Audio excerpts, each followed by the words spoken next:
বৰাক উপত্যকা Hojai sub division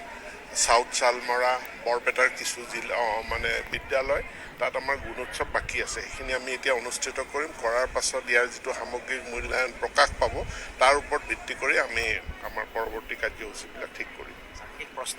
আগন্তুক এই বছৰটোৰ ভিতৰত যে 1 লাখ নিযুক্তি তাত শিক্ষক নিযুক্তিৰ আৰু পৰিক্ৰমা আছে নেকি আৰু এটা পৃষ্ঠা আছে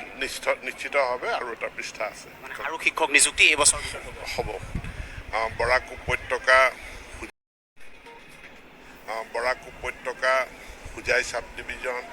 সাউথ শালমৰা বৰপেটাৰ কিছু জিলা মানে বিদ্যালয় তাত আমাৰ গুণোৎসৱ বাকী আছে সেইখিনি আমি এতিয়া অনুষ্ঠিত কৰিম কৰাৰ পাছত ইয়াৰ যিটো সামগ্ৰিক মূল্যায়ন প্ৰকাশ পাব তাৰ ওপৰত ভিত্তি কৰি আমি আমাৰ পৰৱৰ্তী কাৰ্যসূচীবিলাক ঠিক কৰিম এক প্ৰশ্ন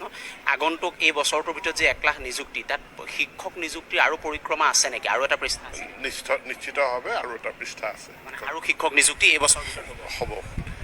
বৰাক উপত্যকা